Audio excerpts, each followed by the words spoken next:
자, 그러면 지금부터는 통일교 이슈에 대한 이야기를 나눠볼까 하는데요. 대한민국 최고의 통일교 전문가 한 분이 있습니다. 이분은 여러분 그렇게 만만하게 웃으시면 안 됩니다. 그렇죠. 차관급 지방시대위원회 부위원장, 관용차를 타고 다니는 관용차 타고 다녀요? 네, 신용한 부위원장님 박수로 맞아요. 네, 안녕하세요, 신용환입니다. 관용차를 탈 수 있으나 저 뚜벅이로 다니고 있습니다. 그건 왜 그렇죠? 예, 뭐 열심히 제가 할 일은 하고 또 제 스스로 그냥 자유롭게 할 수 있는 부분을 하고. 그렇습니까? 예, 뭐 공과 사를 또 구별할 건 철저하게 하고 하고자 합니다. 그 위원장님은 만나 보셨습니까? 그럼요, 당연히. 그렇습니까? 어디 뭐라고 하시던가? 부위원장이 몇 명입니까 여기는? 한 명입니다. 진짜 높은 거네요. 아이고.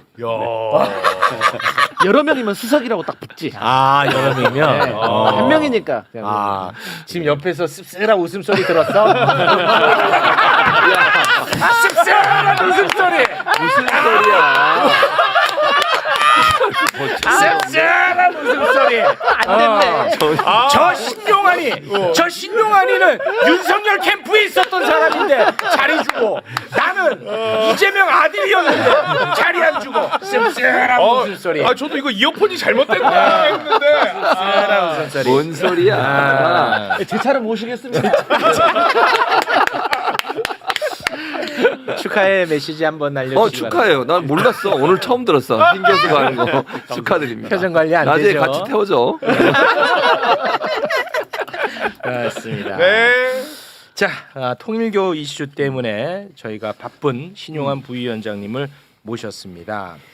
김건희 특검은 한학자 총재에 대한 구속영장을 청구를 했습니다. 네. 한학자 승인하에 권성동에게 1억 주고 윤석열에게 선거비용 제공하고 선물 제공한 혐의로 이제 구속영장 청구가 됐는데 네. 한학자 총재는 특검에서 계속해서 설교를 하고 있다고 합니다. 어떤 설교를 했는지 한마디가 나왔는데요. 이 한마디를 보자 최진봉 교수님이 쌍욕을 했습니다. 그렇죠. 근데 목사가 욕해도 돼요? 욕 안 했어요. 무슨 욕을 근데 해요? 요거는 화가 좀 나실 화가 나요? 났죠. 인정이야? 네, 네. 목사님이니까. 욕 욕은 인정이야? 안 했어요. 쌍욕을 목사님이 쌍욕했습니다. 안 했다니까, 도대체 욕을. 어떤 말에 분노를 하게 됐는지 잠깐 볼까요? 특검. 나는 독생녀예요. 저는 이 말을 듣고 이분이 제정신이 아니다는 생각을 했어요. 진짜 이건 네. 분노하는, 제가 목사잖아요. 그렇죠. 성직자고 예수님이 독생자입니다. 그러니까 성령으로 잉태돼서 하나님의 외아들. 그렇죠. 예수님. 그분이 예수님, 이제 독생자. 이 땅에 오실 때 우리가 일반적으로 남녀가 사랑을 해서 아이를 낳는 게 아니고 이분은 성령으로 잉태돼서 아이가 이제 태상에 오신 거예요. 그 예수님. 그렇죠. 그걸 독생자라고 부르는. 그럼 자기가 지금 엄마 아빠 없이 성령으로 잉태해서 나왔다는 거 아니에요? 독생녀. 지금 이렇게 되면 하면. 이건 하나님 혼외자가 되거든요.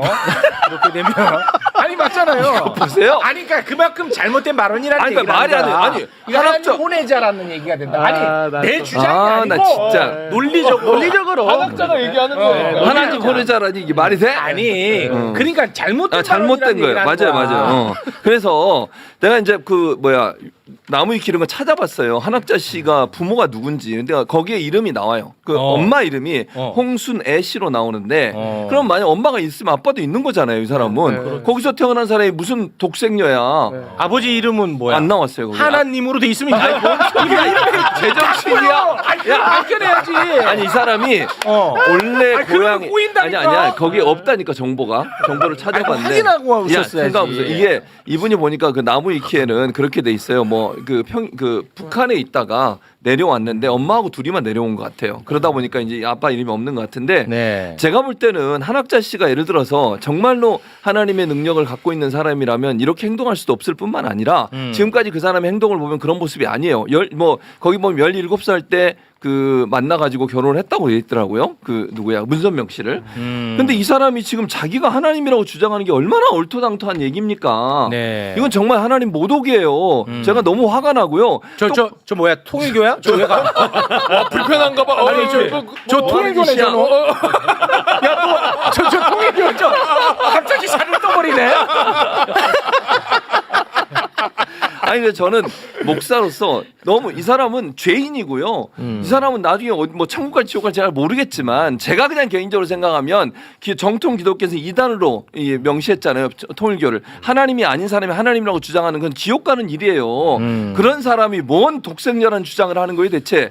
아니 이게 말이 되는 소리입니까? 너무 화가 나가지고 아까 제가 이 얘기를 듣고 네. 할 말 있고 안 할 말 있지. 자기가 독생녀라니 죄인이야 죄인. 아니 그거 확인해야 돼 형. 뭐, 아버지? 아니 아버지 이름이 몰라 이름은. 한아님이면 한씨잖아. 뭐하는 짓이야? 한학자잖아. 한학자. 한아님이면 이게 일이 복잡해져요. 하나님은 한이 아니고 하나님이에요. 아니, 그래도. 이 사람이 진짜. 그러니까 이 사람이 말로 한 거잖아. 나 독생여다라고 했다고. 그럼 한아님 아버님 밑에 외동 딸이면 이 이게 사람이 복잡해져요. 복잡하지 않습니다. 어쨌든 이 사람은 인간이고요. 예. 인간이기 때문에 죄인이고요. 지옥 갈 수밖에 없는 사람이다 이렇게 생각합니다. 지옥까지. 개인적으로 그렇게 생각합니다. 저는. 제 오인혜 생각이에요. 씨에 따르면 독을 먹어도 살아나는 저 여인이라 그래서 독생녀라 그럽니다. 그 얘기하러 오신 거예요? 자 그리고 그 권성동이한테 세뱃돈 줬다는 얘기를 했더만. 네, 맞아요. 세뱃돈 준 건 얘기를 했어요. 네, 권성동 안 받았다 그랬는데 한학자 예. 얘기했어요 저렇게. 근데 뭐 저 돈이 사실은 뭐 아닐 가능성이 높지만 아무튼간에 세뱃돈 줬다. 뭐 네. 이렇게까지 얘기를 그런데 했다. 왜 이게 독생녀라고 주장을 하느냐? 정말 비싼 변호사들을 썼잖아요. 전관 예우에 정말 철저히 교육을 잘 받고 특검에 들어갔다라고 보여집니다. 독생녀 그다음에 또 요 말도 하잖아요. 참 어머니의 가르침을 받은 자가 대통령이 돼야 된다. 예, 맞아요. 라고 얘기를 하잖아요. 예. 그러면서 계속 참 어머니의 그 어떤 교리 이런 걸 얘기하는데 오피니언 리더들 모아놓고 하는 그 저기 중에 강독 중에 보면 강연 중에 보면 네. 6.25 때 16개 나라가 이 동방에 이름도 잘 모르던 대한민국을 왜 도우러 왔겠느냐. 참 아버지, 참 어머니를 구출하러 왔다라고 하는 그런 장면들이 있어요. 그러면 사람들이 막 감동하면서 박수치고 이런 장면들이 있어요. 왜 철저하게 그 가르침을 받은 자들이 대통령이 돼야 되고 나는 독생자라고 하느냐. 종교적 확신범이라고 들어보셨죠? 여호와의 증인 등등 왜 이렇게 총 안 잡고 예. 집체 교육 예, 예. 이런 거 저 거부하고 예, 했을 예. 때 처벌이 이제 판례가 여러 번 바뀌어서 나왔잖아요. 그걸 시대가 노리는 갈수록. 거예요? 그럼요. 종교적 확신범. 이 수많은 종교 중에서 이단이라고 불리는 종교 중에도 정교일체를 주장하는 종교는 거의 없어요. 특이하게 이 통일교가 정교일체를 주장하면서 정교일체다 보니까 어떤 현상이 나왔냐면 정치, 경제, 사회, 문화, 예술, 체육 각 분야가 있잖아요. 이거의 정점에 이 종교, 통일교가 있는 거예요. 그래서 지상 낙원을 건설하자 천정궁이 어디에 있어요? 가평. 장락산에 있죠. 가평에. 네. 그 락자가 삼수변에 이 저 마을 부락 같은 것 때 락자 있잖아요. 후천세계를 말하는 뜻이에요. 보통 선천세계 5만 년, 후천세계 5만 년 얘기할 때 9천세계 5만 원에 꽃을 피울 성지다. 자기들이 이제 그렇게 강조하는 거거든요. 그래서 그 종교적 확신범화하면 형량이 감경되거나 또는 나는 내 교리에 충실하게 평생을 살았고 나는 그 교리대로 따른 거다. 야 이거 예리하다. 오겁니다. 야, 그거 몰랐네. 종교적 확신범이라는 게 내가 진짜 빠져 있... 진짜 나는 그런 신념으로 살아가는 사람이야. 네. 반드시 내가 선택한 사람이 대통령이 돼야 된다는 나는 종교적 신념이 있는 사람이야. 그렇게 되면은 범죄라도 거기에 감경이 되거든. 그래서 이제 와, 돈을 줬다가 아니라 이거- 세뱃돈이잖아요. 네. 자 나를 와 이거 참 몰랐네. 어머니를 알아보고 인사를 아련을 하러 온 불쌍한 백성을 내가 아련을 받아주고 그거에 격려하는 세뱃돈 정도를 줬다. 이렇게 되는 거죠. 논리는. 야 이거 우리가 그 웃고 넘길 문제가 아니었네. 와 진짜 예리하시네. 이 한학자 총재를 와. 그 정말 만만히 보면 안 됩니다. 아 그래요? 7남 7녀잖아요. 17살에 결혼해서 7남 7녀 공식적으로 알려져 있는 게. 그런데 그 역사가 그냥 갑자기 이 사람이 참어머니가 된 게 아니란 말이죠. 뭐 더 잘하시지만 일남 일찍 이제 저 유명을 달리하면서 좀 바뀌었지만 1, 3, 4, 7 여의도에 보시면 빨간 기둥에 큰 제일 높은 빌딩 있잖아요. 통일교 거입니다. 그 땅이. 그래요? B자로 시작하는 빌딩 불야성을 이루는 여의도에 새로 지은 거 빨간 예, 기둥으로 돼 있는 제일 그 높은 통일교 빌딩. 거예요? 그 땅이 통일교 거였죠. 그래서 그래서 통일교 땅이었어요? 아주 강력하게 분쟁이 붙었죠. 그래서 그 사남과 재산 분쟁을 세게 하고 패소를 했습니다. 현재 통일교가 그 아. 금액이 패소 금액이 8천억이 좀 넘을 겁니다. 와, 그래서 지금 재산상으로도 와. 일본에서 1심에서 패소했잖아요. 2024년 3월에 도쿄 지방법원에서 종교 해산 명령을 내렸고 1심 패소를 했습니다. 그러면서 일본에 있던 한 4조 원의 재산이 지금 난리가 난 거예요. 통일교 그 자산이. 그래서 일부는 뭐 한국으로 가져왔다고 알려져 있고 일부는 뭐 일본에 별도의 법인을 만들어서 이관을 시키고 있다 등등 하는데 패소까지 겹쳐 있으니까 사실은 이 재산적으로도 상당히 이제 공경인데 와. 중요한 건 이 사람이 그 칠남 칠녀들과 끊임없는 권력 투쟁을 한 거예요. 종교적으로는 칠남한테 대권이 주어졌었어요. 그 종교적 법통이 칠남 막내가 이제 받아 있었단 말이에요. 그래서 한동안 가평에서 그 칠남이 집전을 했어요, 실제. 한학자 전에요. 네. 아, 그랬어요. 그런데 그 암투에서 승리를 하면서 와. 칠남도 지금 칠남 뉴스에 많이 보셨죠. 미국에서 왜 맞아요. 아, 총총. 그게 칠남입니다. 아. 그 걔를 밀어낸 거예요? 네, 다 그걸 야, 이기고 한학자 보통 얘기 아니네. 그럼요. 그래서 우리가 독생녀 맞나 본데? 아니, 거의 독생제 자기 권력을 쫓아다닌 사람이지. 그런 정도로 그 얘기는 뒤집어 보면 우리 인간들로 얘기하면 정치력이잖아요. 정무 정치력이 감각이잖아요. 있네. 굉장히 그게 강하다고 봐야죠. 아, 이거 만만하게 보면 안 됩니다. 야, 이거는 진짜 중요한 지적을 하신 것 같네요. 그러네요. 야, 이거 법 논리를 구성한 거였어. 아, 갑자기 왜 자꾸 이런 얘기가 나오고 그 여자는 왜 거기서 이런 설교를 하고 있나? 우리 솔직히 웃고 넘겼잖아. 맞아요. 야, 법 논리 구성을 잘했네. 이들이 어느 정도 신격화가 돼 있냐면 2008년에 잠실 선착장에서 그때 당시에 우리나라 그 시콜스키 헬기가 몇 대 없었어요. 대통령이 전용기로 타는 거랑 똑같은 헬기를 구입해서 통일교에서 보통 서울 왔다 갔다 할 때 헬기로 다녔어요. 장락산에서 그 잠실 선착장 헬기장으로 2008년 8월인가에 헬기가 떴는데 폭우가 쏟아지고 장락산 중턱에서 장락산이 높은 산은 아니에요. 630m 되는 산인데 중턱에 추락을 합니다. 네. 그 문선명 한학자 이 가족들 타고 간부들이 탔어요. 헬기가 추락했어요. 네. 그런데 다 전원이 살았어요. 그거 많이 또 활용했죠, 그거. 그러니까 어떻게 됐겠어요? 진짜 독생자가 된 거죠. 대버렸을 야, 때. 그 헬기가요. 이 사람들이 빠져나오고서 완전히 폭발을 했어요. 그 대박 났어 그래서. 그래서 통일교. 진짜로 이제 메시아 반 원래도 이제 자기들끼리 신이라고 네. 했는데 진짜 메시아로 간 거죠 이제. 그러니 지금 와서도 독생자라고 할만하게 그렇게 그 내부에서는 완전 신격화가 스토리를 된 만들어낸 거지. 예. 야, 근데 그거를 법 논리 구성에도 활용했다라는 것은 네. 그거는 보통 얘기 아니다. 와, 한학자 보통 얘기 아니었네. 변호인들 짱짱하게 구성한 어. 이유가 있네. 그러니까 머리 좋은 사람들이 이런 거 짜고 있는 거야. 한심하지 사실. 그런데 이제 두고두고 기대하시라가 있습니다. 기대하시라.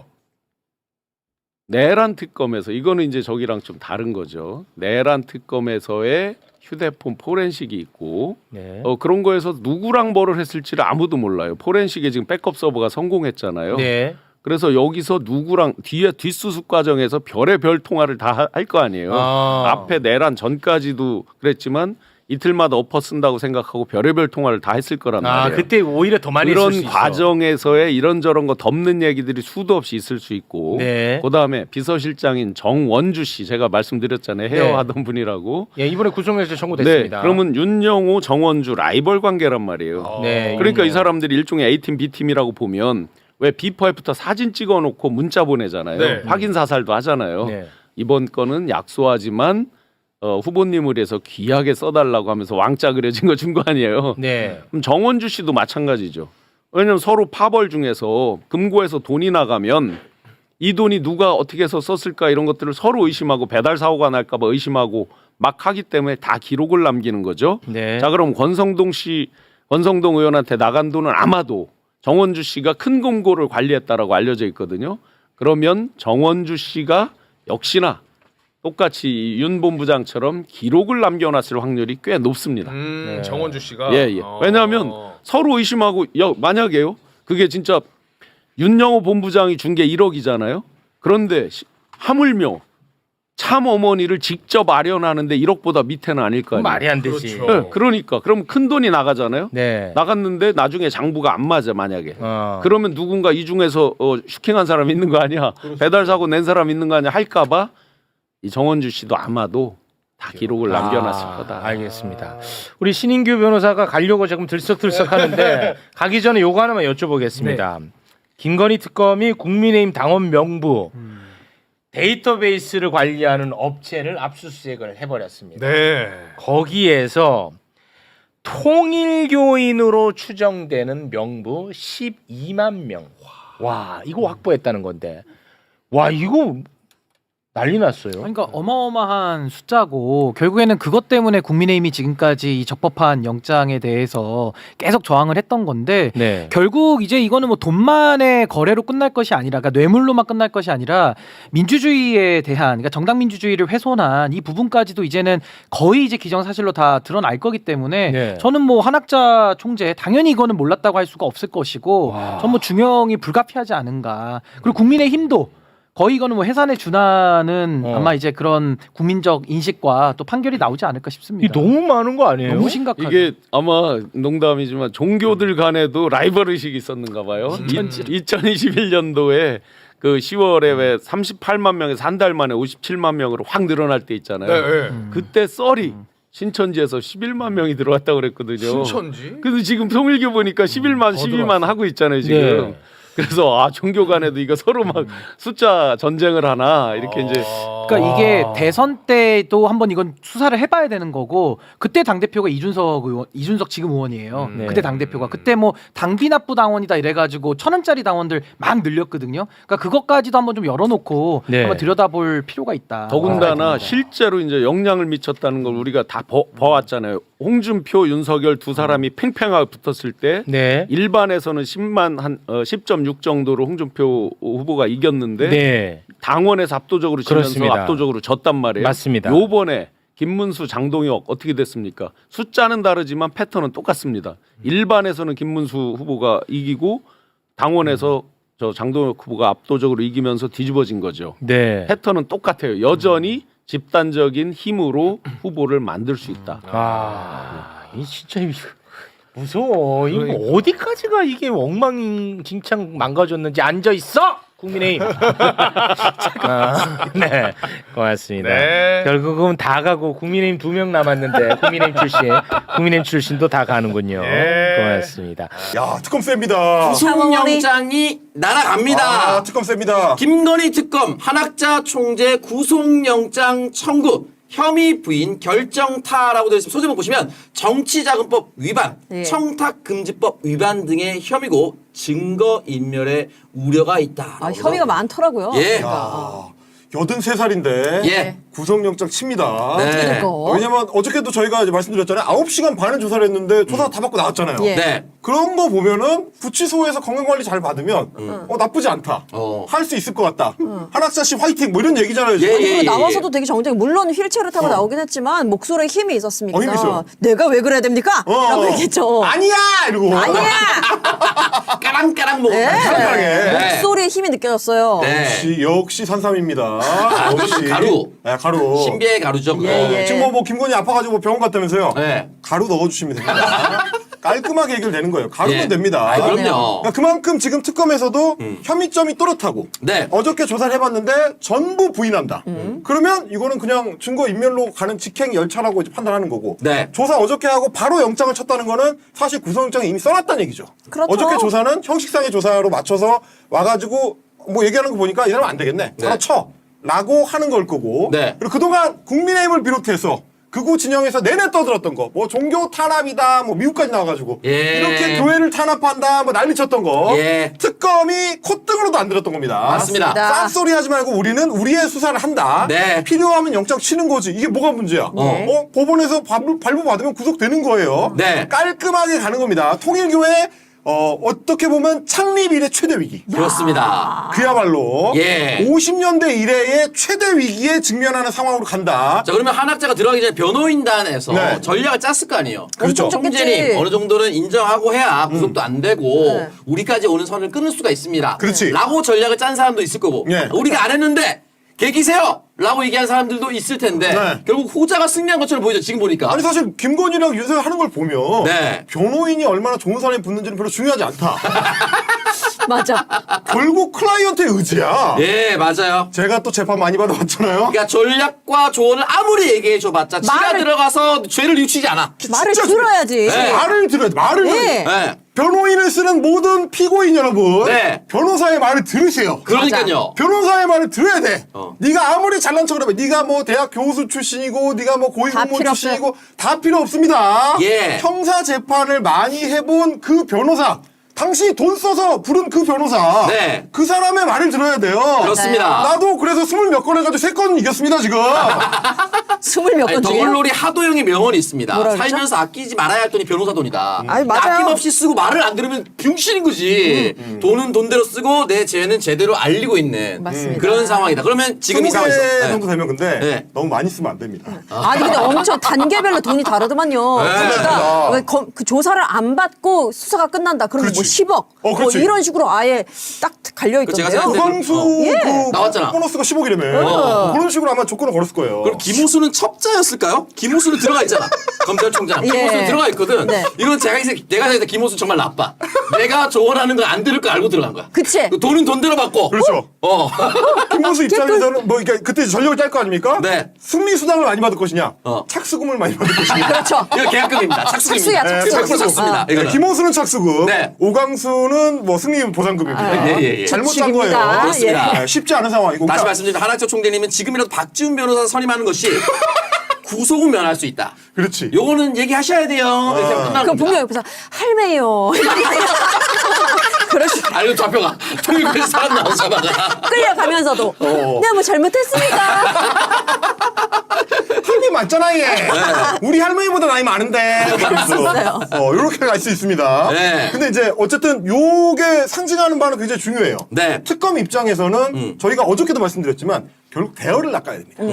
국민의힘을 잡아뜨리든 네. 통일교를 잡아뜨리든 네. 뭐가 하나 자빠지면 국민들 입장에서는 어. 야 특검 잘한다. 그렇죠. 사실은 진짜 쎄. 예전에 이규철 특검 뭐 이렇게 목도리하고 나온 사람 박영수 특검 그때 할 때 발표 잘한다고. 그렇지. 특검 보고 기자들한테 박수 받고 그랬어. 그럼요. 네. 근데 맞아요. 여기서 통일교를 잡아뜨려? 예. 야, 대한민국에 그 수많은 사이비 종교가 있는데 네. 그 중에서도 가장 월척 아니겠습니까? 그렇습니다. 경세가 가장 큰 세력 중에 하나인 네. 통일교를 일단 빵 싸가지고 바로 떨어뜨린다. 네. 아, 박수 받는 거예요. 이유 없이 CBS도 환영할 겁니다. 그냥. 아 그럼요. 교계가 일어날 겁니다. 이유가 교계가. 있지. 거기는 이유가 있잖아. 예. 그럴 수 있어요. 자 이렇게 했고 어떤 구체적인 혐의 중에 오늘 흘러나온 건요. 놀랍습니다. 달콤한 거예요. 양력과 음력을 넘어 3월에도 세뱃돈을 받습니다. 자, 한학자 특검 조사 때 권성동에 세뱃돈 줬다 진술인데 손을 보시면 2022년 2월과 3월경 권성동이 찾아와 큰절 쇼핑백을 받아갔고 권성동은 넥타이라고 진술했었다. 한학자는 불법 정치자금 지원 의혹은 부인하고 있습니다. 예. 그 아니, 내가- 세뱃돈 좀 주고 만 거다. 네. 그 쇼핑백에 세뱃돈 좀 들어있다. 예. 우리가 보통 이제 세뱃돈이라는 건 봉투에 들어있어야 되는 거 아니겠습니까? 그렇습니다. 얼마나 권성동이 세배를 기깔하겠습니까? 그랜절로. 그렇죠. 강릉에서 왔습니다. 그래도 쫙. 제가 여기 있습니다. 굴러가겠습니다. 그놈 참 세배 맛깔나게 잘하네. 세배 잘한다. 그런 거죠, 이제. 예. 세배를 너무 잘해. 예. 너는 5억짜리 세배다, 너. 네네. 야, 너 세배, 너 정도 되면 너 세배 5억이다. 깔끔하게. 예. 쇼핑백 하나 가져가라, 너. 요렇게. 원래 봉투였는데 너의 정성이 갸륵하여 예. 내가 쇼핑백으로 바꾼다. 그렇죠. 저 정도 되면 진짜 그랜저 정도가 나오지 않았나. 네. 아니, 뭐 이렇게 맥주병에다 꽂아가지고 노래 같이 했을 수 있어요. 거기서 갑자기 또. 이런 거 뽑았을 수 있습니다. 세배만 한다고 5억이 가진 않을 테니까 예. 뭔가 이제 할머니 앞에서 굉장히 재롱을 잘 던 손주가 된 네. 권성동 사선 국회의원. 오선인가?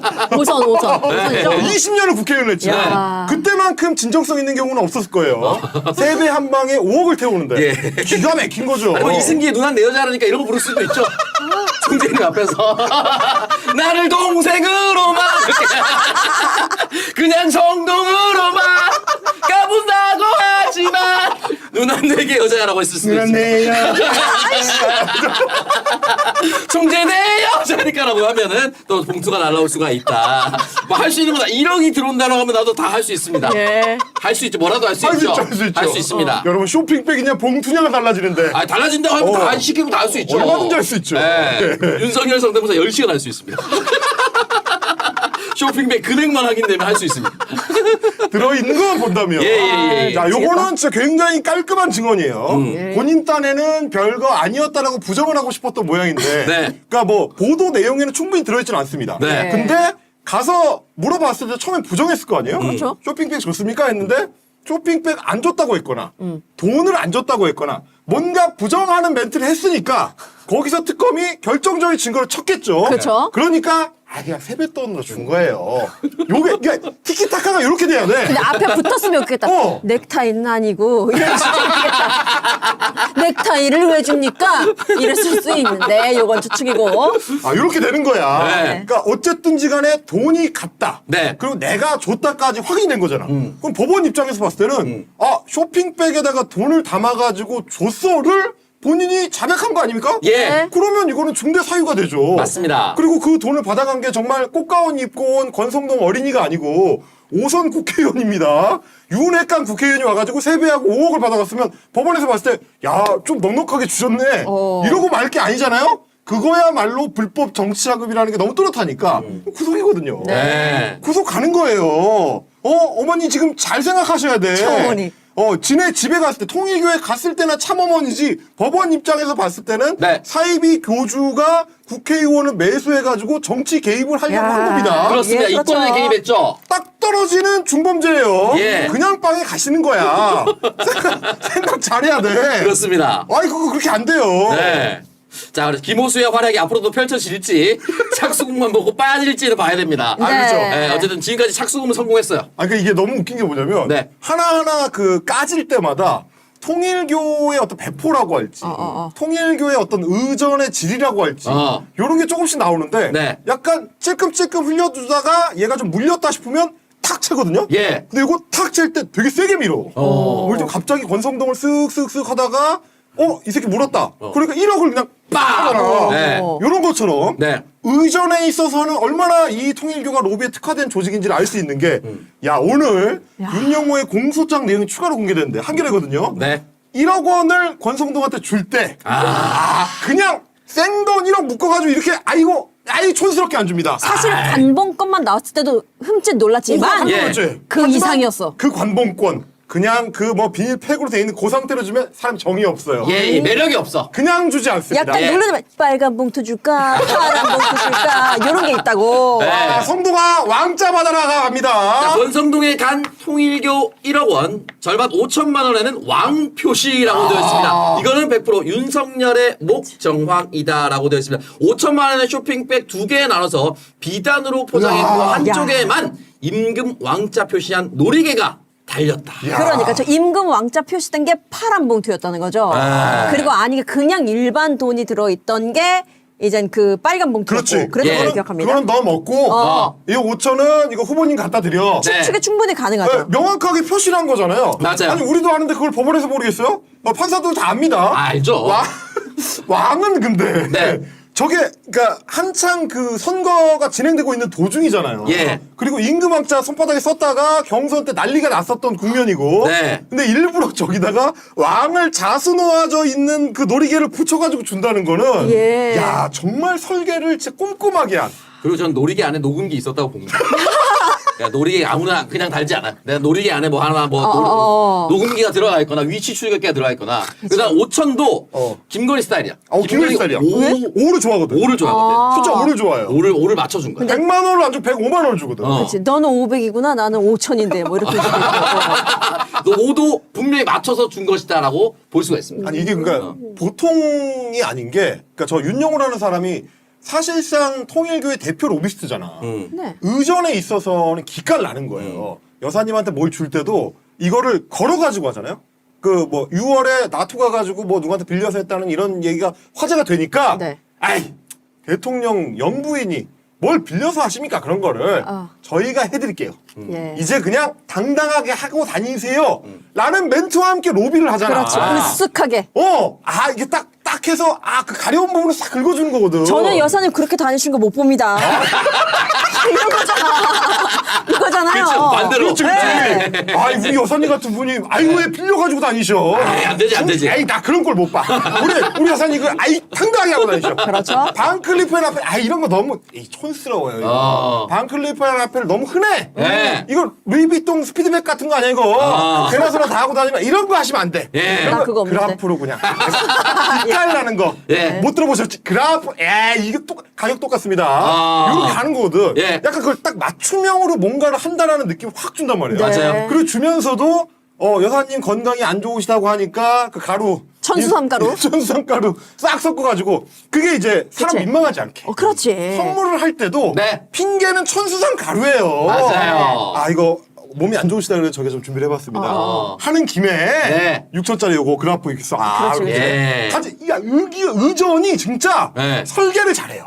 기본적으로 이게 의전팀이 그동안 수많은 정치인에게 뇌물을 매겼을 거 아닙니까? 그렇죠. 그러니까 맞춤형으로 네. 코디네이터가 있을 거야. 뇌물 그렇지. 코디네이터가 있을 거야. 그러니까 네. 이게 무슨 종교로서의 그런 어떤 그 뭐 배알 꼴리고 이런 것도 없어요. 왜냐면 저기가 그래도 나름대로 명색이 성경에 기반한 기독교라고 자기들이 주장을 해. 네. 기독교잖아. 네. 근데 장난해요. 인구왕자가 새겨진 놀이개를 해가지고 비단으로 감싸서 준다는 거는 네. 종교고 나발이고 네. 상대가 중요한 거야. 어떻게 보면 비즈니스 모델을 좀 본받을 필요가 있지 않나. 우리 회사의 어떤 종교적 지향점이랑 상관없이 상관없어. 우리한테 도움이 된다면 이 사람 좋아하는 상대는 거. 다 주는 거거든. 다 주는 거야. 왕자 좋아하셔?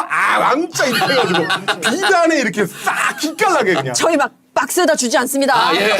저는 비단에다 드려요. 포장까지 신경 쓰. 네. 그러니까 그런 거, 그러니까 약간 철두철미하게 로비를 준비해서 단계를 밟아 나갔다라는 게 지금 거의 다 보이는 거거든요. 그렇습니다. 굉장히 잘 설계된 로비 조직이다. 이 통일교라는 조직 자체가. 맞습니다. 예. 그거를 생각하고 보시면 이게 지금 수사가 어떻게 진행되고 있는지가 맥락이 좀 잡히죠. 그럼 이제 앞으로의 방향성을 좀 봐야 되는데 지금 여기까지 1억 줬다라는 것만 하고 끝내기에는 안 되지. 이 사안이 너무 크죠. 안 되죠. 1억을 받았으면 우리 통일교회는 무엇이 올 뻔했는가? 그렇지, 또는 그렇지. 실제로 무엇이 왔는가? 그렇지, 그렇지. 여기가 진짜 게임입니다. 예. 진짜 캄보디아. 근데 윤석열이 그때 왕자 새겼을 때 누가 써줬다고 했습니까? 할머니.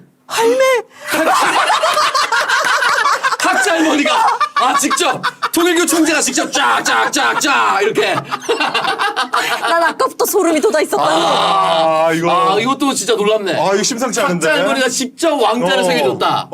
야. 어쩐지 사인펜으로 좀 어설프게 썼더라고. 네. 많이 해본 솜씨가 아니다. 네, 이런 한두 번 생각. 해본 솜씨가 아니다. 자, HWOK님이 독생 할머니가 왕으로 그름 부으셨네라고 슈퍼챗 보내주셨고요. 필로소피 사장님은 집에서 홈트하다가 총재 내 여자니까 하다가 덤벨을 떨궜습니다. 남천동 최고 이카이카라고 해주셨고요. 고경민이 그건 너무 더럽다고 웃으셨죠? JH12님 블론피쉬 잡으면 속에 잡어들 많은데 많이 더 헤쳐먹었네라고 또 슈퍼챗 보내주셨습니다. 돌돌이랑 켈리랑님 신세계가 부담스러우시면 이마트라도 들어가세요. 저한테 안 됩니다. 스리님은 또 슈퍼챗 보내주셨는데 저는 58년대 연곡 해수욕장 6소초에 있었어요. 오. 장성님은 8천 조금 없었으면 그것도 니콜라 휴지되었을 듯 이 말 하려고 수면제를 이겨냈다. 되면 한다라고. 헬마님은 우리 사단이셨습니다라고. 연곡 초소면 몇 번 네. 갔었는데. 그래요? 네, 58년 되면 이제 저희가 5구연대 있었거든요. 뭔지 모르겠습니다. 자, 그리고 묘성님 언제나 이쁘시고라고 또 슈퍼챗 보내주셔서 너무너무 감사드리도록 하겠습니다.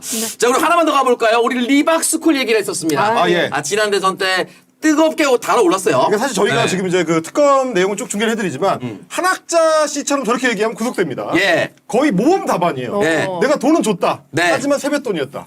그걸 누가 그렇게 생각하면 구속해요, 구속.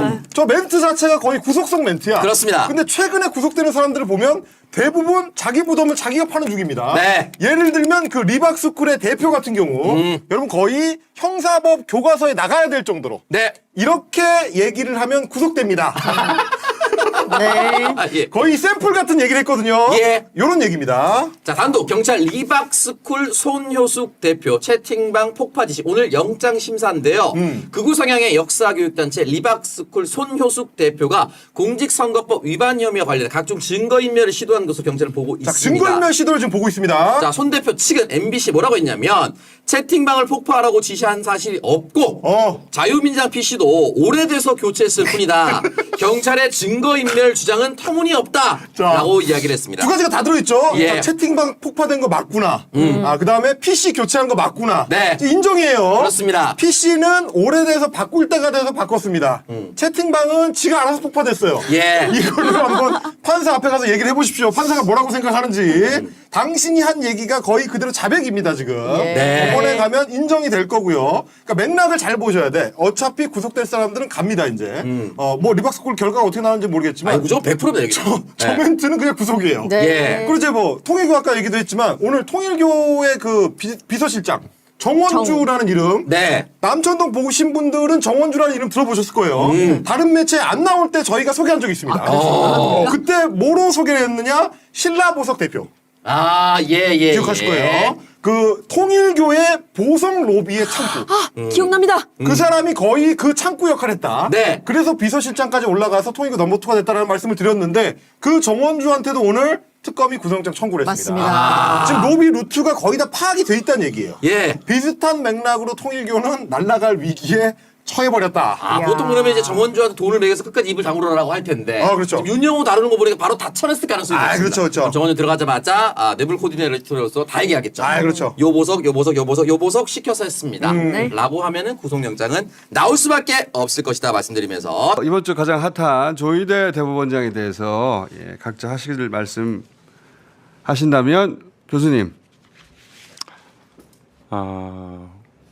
대장동 개발 과정을 보면 법조 출입 기자가 주도하고 법조계 인사들이 50억 클럽의 이름을 올렸어요. 그러니까 법조인과 언론인이 카르텔을 형성해서 성남시에 빨대를 꽂고 이제 일종의 좀 스타를 하려고 했던 건데 이재명 시장이라서 마침 원하는 대로 다 해먹지를 못한 거죠. 근데 그러고 났더니 이제 이 책임을 이재명 시장한테 돌려버리는 이런 여론 담론 공작이 진행이 됐었어요. 이 법조 언론 카르텔이 한 도시 단위를 넘어서서 국가 전체를 해먹으려고 했던 그 사례가 2019년 브라질의 연성 쿠데타. 이미 연성 쿠데타 자체가 법조 언론 카르텔에 의한 연성 쿠데타였어요. 법조계가 룰라를 유죄로 이제 몰아가고 언론이 거기에 적극 동조해서 실제로 룰라의 투표권을 박탈하고 보우소나를 당선시켰던 건데 우리도 같은데 브라질하고 우리가 군사 독재에서 벗어난 시점이 거의 같아요. 우리도 같은 무렵에 윤석열 검찰이 이제 주도하고 언론이 총궐기하다시피 해서 조국 일가 사냥이 진행됐잖아요. 그래서 제가 그때 기억하실지 모르겠지만은 다스베이다에 나가서 2019년 가을이었을 거예요. 그 일련의 과정이 브라질식 법조 언론 카르텔에 의한 연성 쿠데타의 전조일 수 있다. 연성 쿠데타 말씀하셨죠. 이렇게 얘기를 했었어요. 딱 그거였거든요. 근데 이 사람들이 이제 지향하는 시스템이 뭐냐, 체제가 뭐냐면 윤석열이 2021년에 그렇게 얘기를 했어요. 그 대통령 되기 전에 검찰총장 물러난 직후였나 뭐 마지막이었나 그랬어요. 전두환이 정치를 잘했다고 얘기를 했어요.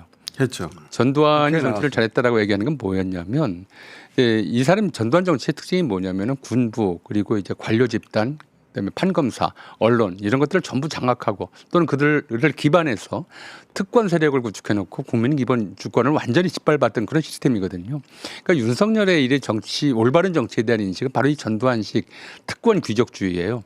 그리고 이 특권 귀족주의에 동조하는 집단이 집단적 멘탈리티로서 이제 이 법조계 대다수 저는 뭐 대다수라고 보는데 대다수 또는 언론계 특히 특권 언론계 대다수가 거기에 동조하는 일종의 좀 정서적 카르텔을 형성하고 있다고 생각을 하거든요.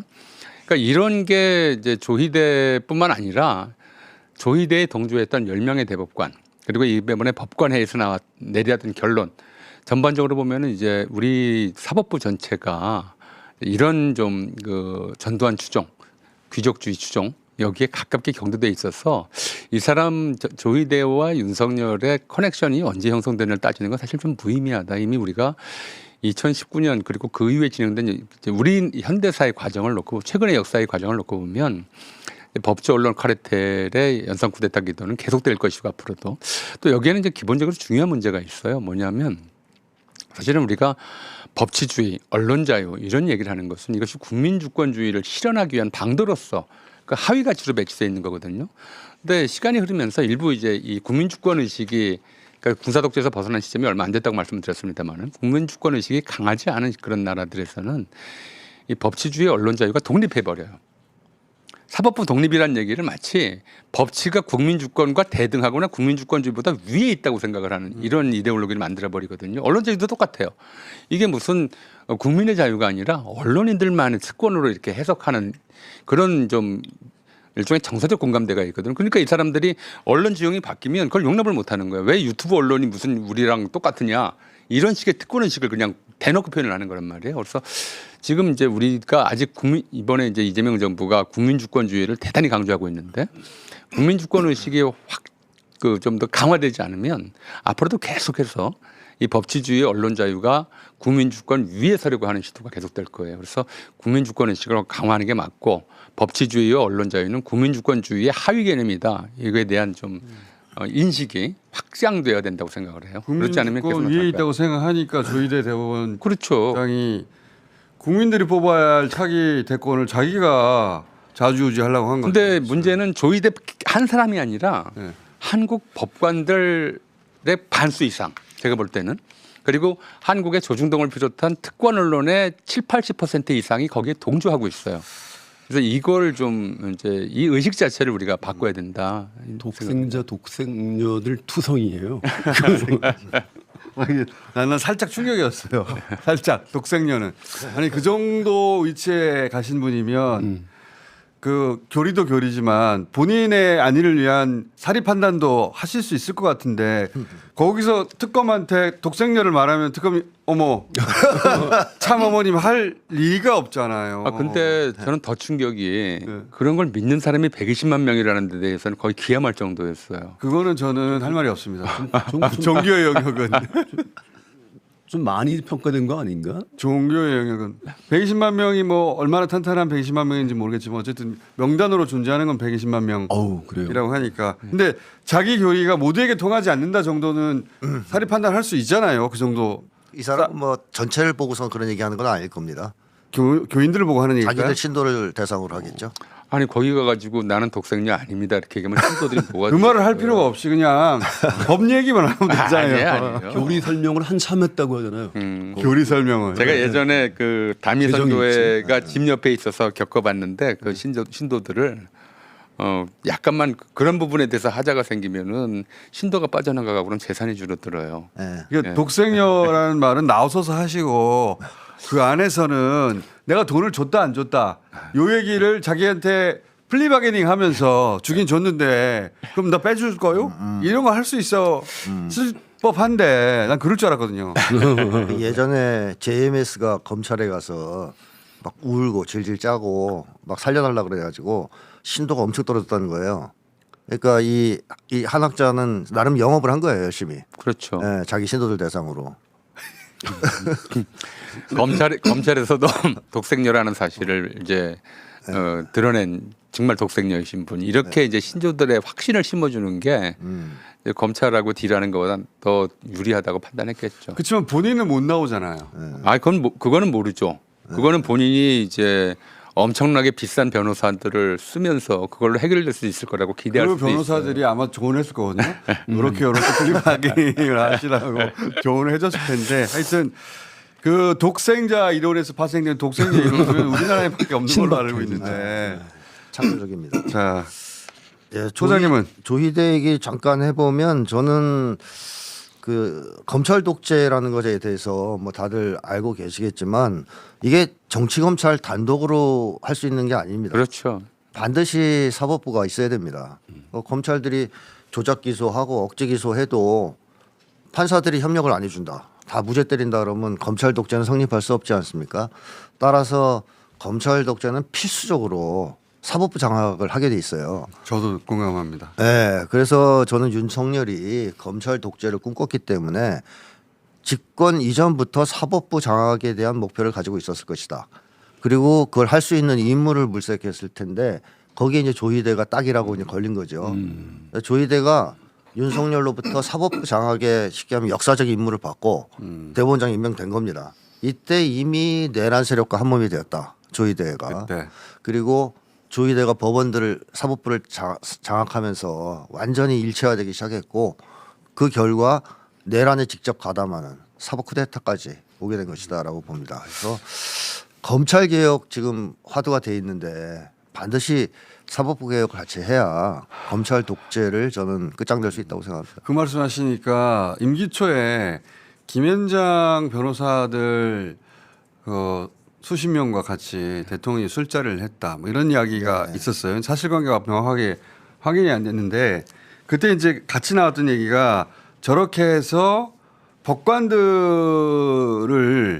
많이 자기들 뜻에 맞는 법관들을 많이 투입하려고 하는 거구나 뭐 이런 얘기가 있었어요. 그래서 결국 자신들이 원하는 대로 사건이 결과가 나도록 네, 맞습니다. 그 이야기가 있었는데 그 연결되는 이야기네요. 이거 그러니까 확인된 바는 없어요. 판사들 우리가 마가 그러면 메이크 아메리카 그레이트 어게인 그러잖아요. 그럼 뭐 일단 그거는 뭐 언제가 가장 그레이트했던 시대로 기억하는지는 뭐 나중에 따로 얘기할 건이지만 판사들에게 가장 좋았던 시대가 언제냐.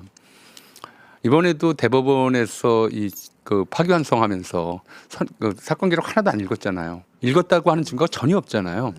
근데 박정희 전두환 시절의 판사들이 그랬어요. 그냥 검찰 공소장을 그냥 그대로 베껴가지고 판결문에다 써버리거든요. 형량만 조금 깎아주면서 이제 자기 양심의 가책을 덜고 이런 방식이었단 말이에요. 그냥 편하게 놀면서 그냥 재판하던 그 시절이 가장 행복했던 시절로 기억할 수 있어요. 그래서 지금 그 말씀 일부라고 하죠. 일부는. 그러니까 일부가 근데 그 시대는 참 좋았는데 사실 늘 그래요. 어디 가나 공무원들도 부패 공무원들은 언제가 제일 좋았던 때냐면 아무 거리낌 없이 뇌물 받을 수 있었던 시대. 야 김영란법 없을 때가 좋았는데 이런 식의 얘기들을 하면서 이게 전통으로 내려가거든요. 그런 전통이 아직 남아 있는 것 같아요. 일부 판사들에게. 그래서 이런 문제들을 좀 정리를 해야 돼. 지금 그 김태형 소장님 말씀하신 대로 계속 그렇게 편하게 하면서 엄청난 이권을 챙길 수 있는 그런 빈틈들이 너무 많고 그래도 처벌받지 않는 역사들이 너무 쌓여 있기 때문에 자꾸 이런 일이 생기는 거거든요. 그래서 사법개혁의 핵심은 이제 그거 역시 마찬가지라는 거예요. 그걸 없애버려야 돼요. 네. 그런 빈틈들을. 자 그리고 또 한 가지 짧게 한번 거론해보고 싶은 게 참 희한한 뉴스인데 윤석열이 구치소에서 개의 안부를 물었다고 한다.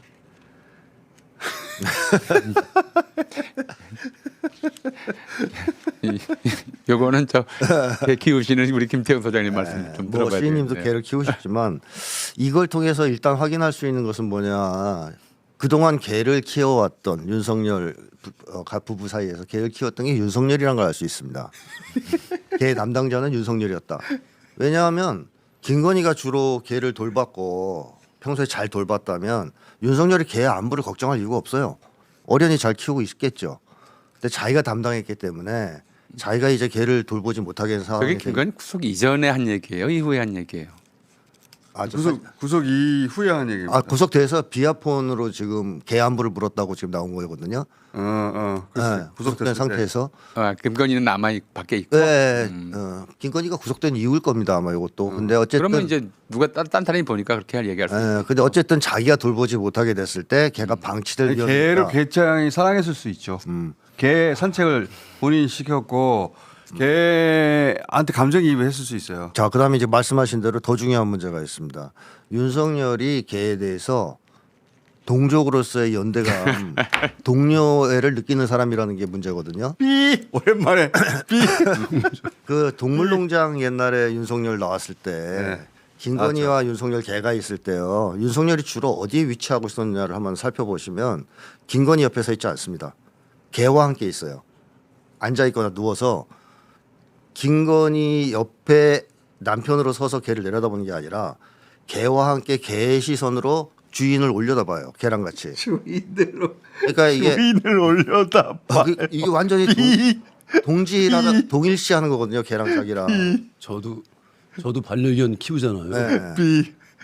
사람보다 더 말 잘 통하기도 해요. 근데 어쨌든 아니 그런 건 있죠. 외로움을 달래주는. 나를 절대 배신하지 않는, 나를 혼내지도 않고 맞아요. 나를 따라주고. 윤석열은 그건 전혀 아니에요. 윤석열은 개하고 자기하고 똑같다고 느끼는 거예요. 왜냐? 김건희가 자기들을 둘 다 사육하고 있고 또 주인으로 모시고 있고 지네들이 그다음에 김건희한테 때때로 혼도 나고 매도 맞고 이런단 말이에요. 그러니까 그때 개는 요즘 개 때리는 사람 없잖아요. 동물농장에서 윤석열이 무슨 얘기를 하냐면 네. 개를 김건희가 너무 가혹하게 대한다는 얘기를 해요. 그래서 좀 살살 대해줘라 친절하게. 그게 개 얘기겠습니까? 자기 얘기죠. 그러니까 자기랑 똑같은 거 개나 어차피 김건희한테 우리 맞고 사는 처지에 동족적 연대감. 동족의 동족. 그러니까 연대감 뜨거운. 나 공감이 가면서도 삐. 개의 안부를 물을 수밖에 없어요. 이게 논리적이진 않은데 심정적으로 그럴 수는 있을 것 같아요. 그렇죠. 저게도 나와 같은 신세구나. 아니 그리고 그런데 실제 이유는 잘 모르겠는데 개 한 마리를 다른 개들은 풀어놓고 한 마리를 형을 묶어놨다고 하거든요. 그래서 뭐 무속적인 이유도 있다는 사람도 있고 아니면 뭐 그 개를 유난히 미워해서 그랬다. 윤석열이 제일 챙겼던 개일 수도 있습니다. 맞아요. 예. 그 개를 유난히 챙겼다고는 하는데 어쨌든 이유는 모르겠어요. 그러니까 그 사실 집 안에 들인 강아지를 현관에 굳이 묶어놓는 거는 대단히 이상하죠. 그렇죠. 예.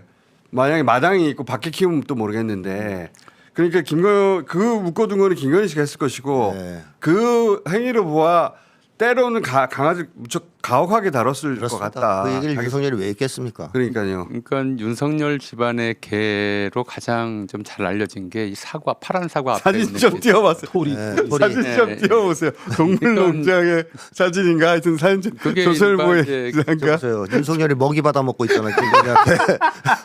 그러니까 우리 김태형 소장하고 같은 좀, 비슷한 내가 생각. 강아지 먹이 먹어본 적 있거든요. 한번. 너무 궁금해가지고 아무 맛도 안 나요. 알겠죠. 이제 그때 비슷한 느낌이 들었었어요. 그러니까 개 앞에다가 사과를 놓는 사진을 올렸잖아요. 사과를 놓는 개사과. 개사과라고 하는 거. 근데 그때 사과의 주체가 윤석열이었어야 했거든요. 그러니까 윤석열 대신 개를 내세운 걸 보고 아 이게 윤석열을 개 취급하는구나라는 느낌이 들기는 했었어요. 그런데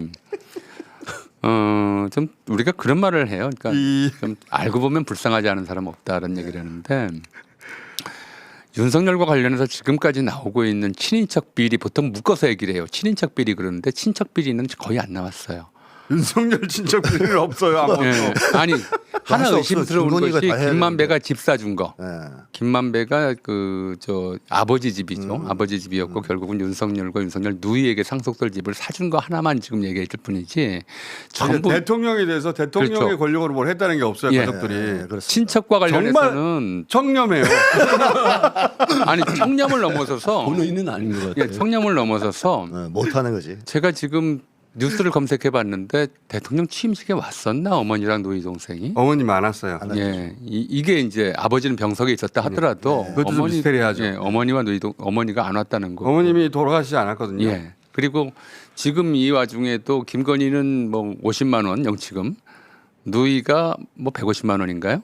100만 원인가 이렇게 했다고 그러는데 김건희는 영치금을 50만 원 정도 전부예요. 예. 윤석열한테 면회도 한 번 안 갔고요. 예. 그리고 뭐 영치금 들어온 거를 아마 그 예. 수금해 갈 겁니다. 그렇겠죠. 김건희 쪽은 무슨 뭐 김건희 그 처남 그다음에 장모의 동거인 뭐 별의별 데까지 다 이제 이런 막 이권에 개입해 있는데 윤석열 친척 쪽은 정말 깨끗하게 보면 그러니까 완전히 이제 절연돼 있다. 위설 상태로. 제가 주인 몰래 먹이 챙기고 그러면 큰일 나요. 예, 절연돼 있다 이런 생각이 들면서 친가 쪽과는 완전히 단절 당한 것 같아요. 그렇죠. 단절 그렇죠. 당한 그렇죠. 거죠. 예. 저게 가장 아끼고 사랑해줄 사람들과 단절돼 버렸다는 거잖아요. 그럼 저 사람이 이제 결국은 좀 인간과 인간으로서의 관계를 못 맺는다라고 하는 생각이 들었어요. 그러니까 저런 사람들의 이제 특징이 전에도 한번 제가 이 대량 학살자 히틀러와 이승만의 특징이 사람보다 개를 더 아꼈다라고 하는 그래서 사람을 죽이는 거에 대해서 죄책감을 못 느꼈다고 말씀드렸는데 윤석열이 저 노상원 수첩을 통해서 수많은 사람을 죽이려고 학살하려고 했던 저런 이제 반인간적 태도도 결국은 이제 이 표현에서 나왔다고 생각을 해요. 어떤 인간에 대해서는 궁금증이 없고 자기 친척이나 이런 사람들에 대해서 잘 지냈냐고 물어볼 생각이 안 하고 개만 보이는 거예요. 그래도 히틀러는요. 예. 채찍을 들고 다니면서 개를 팼어요. 채찍이 맞으면서 윤석열처럼 살지는 저는 않습니다. 저 질문에서 좀 소름이 끼쳤던 게 저자는 인간과 교감할 수 있는 기초가 안 돼 있구나. 가족과도 단절돼 버렸기 때문에 오직 김건희하고 김건희 주위의 사람들에게 일종의 지금 뭐 소장님 말씀하신 것처럼 사육되었든지 아니면 가스라이팅이 됐든지 그쪽 말고는 인간과 인간적 교감을 못하는 그런 존재가 그 돼버렸다. 가장 이상한 그러니까 일상의 관점에서 가장 이상한 것은 부모님이 어머님이 특히 단 한 번도 거론되거나 예. 등장하거나 없습니다. 한 번도 없거든요. 그렇죠. 어머니 그러니까, 얘기를 일절 안 합니다. 그러니까 친족과의 관계가 단절된 건데 완전히. 그러니까 원래대로라면 이 지구상에서 윤석열을 가장 사랑해야 될 사람이 윤석열 어머니예요. 그 처가밖에 예, 안 그게 남았어요. 없어요. 그것은 저는 김건희가 가스라이팅을 통해서 철저하게 다 단절시켜 버렸다. 그러니까 인간에게 사랑을 못 받은 존재인 거죠. 그러니까 옛날에 조선시대 때 보면 외척을 다 내치잖아요. 아니 외척 안 내쳐요. 아니 이제 왕 중에 외척 쪽이 간섭할까봐 배제시키는 경우가 있어요. 그러니까 김건희 입장에서는 국정을 운영하기 위해서 윤석열 쪽을 다 배제시킨 거죠. 이게 왕 시절 가면 외척이 완전히 장악을 해가지고 네. 예. 왕족 저게 외척이에요. 왕족을 다 씨를 말려버리고 거죠. 예, 외척이 다 장악해버린 거죠. 맞습니다. 왜냐하면 왕조 시대에는 왕족이 왕위를 위협해요. 그래서 왕족 자기 친족들은 다 내치고 자기 때문에 그 권력을 누릴 수 있는 외척만 키워주는 그래서 이게 세도 정치가 나오는 거거든요. 그러니까 지금 똑같은 구조예요. 그렇죠. 예, 그러니까 근데 왕도 아닌데 자기 친족들은 완전히 배제시켜 버리고 저 인척들, 처족들만 가지고 국정을 말아먹었던 저 행위를 놓고 보면 많은 분들이 그래서 그 모친이 돌아가신 줄 아는데 살아 계십니다. 그 부친이 돌아가신 거지 모친은 살아 계시는데 그 취임식에 안 왔어요. 아니 뭐 그때부터. 일단 윤석열이 어머니 얘기를 일절 안 하고요. 그래도 한 번도 한 적이 그다음에 없고. 주변 사람들도 아버지 일하는 얘기하는데 네. 어머니 일할 얘기를 안 합니다. 그러니까요. 그 믿을 수 있는지는 모르겠지만 이제 흘러나온 얘기로는 윤석열 어머니가 그랬대잖아요. 이 나라 망했구나. 윤석열이 대통령 되니까 그런 말을 했다는 소리. 그건 모르겠어요. 그까지 모르겠는데 예 어쨌든 이거는 며느리가 완전히 차단했을 것이다라고 보여지죠. 예. 스스로 엄마를 차단할 리가 있나요? 아니 차단 당했을 수는 있습니다 어머니한테. 저는 그 가능성이 더 크다고 봐요. 어머니가 예, 오지 마라. 너 이제 저도 필요 없다. 그런 소문을 들었어. 어머니가 김건희에게 너 그럴 거 오지 마라. 그러니까 대통령 되기 훨씬 전부터 그랬을 수도 있고. 그랬을 그때는 관계가 어머니가 우위였을 테니까. 윤석열 어머니 전에 김건희를 자기 며느리처럼 대했던 사람이 또 있었다고 그러잖아요. 그러니까 뭐 그런 것들이 또 알려져 있을 수도 있고요. 어쨌든 윤석열은 그래서 친족 모두하고 단절된 상태에서 강아지하고 계속 있었다. 네, 동료인 강아지들과. 그러니까 자기 그 가족 친족이라고 부르죠. 가족이죠 원래. 가족과 교감을 못하면서 하는 사람이 개와 교감하다 보면 결국은 이제 인간에 대한 기본적인 예의 자체가 잘못하면 실종될 수 있다. 구치소에서 전직 대통령이라는 사람이 불법이잖아요. 그거 전화 거는 네, 거 불법이죠. 그 반입하고 하는 게. 네네. 거기서 나온 일화가 유일하게 개 안부 물었다는 거 인간적으로 상참 치기는 측은한 얘기였어요. 측은한 면이 있죠. 알고 보면 다 불쌍하다니까요. 네, 알고 보면 불쌍한데 근데 대통령이 되지 말았어야지. 그러니까. 그렇죠. 네. 아니, 그래도 이번에 감옥에 간 거는 윤석열한테 참 큰 도움이 될 겁니다. 해방됐잖아요. 김건희로. 심리적 해방을 느껴야 되는데 어느 순간 내가 그랬었구나 네, 하고 그렇죠. 그렇게 될 수 있을까 모르겠어요.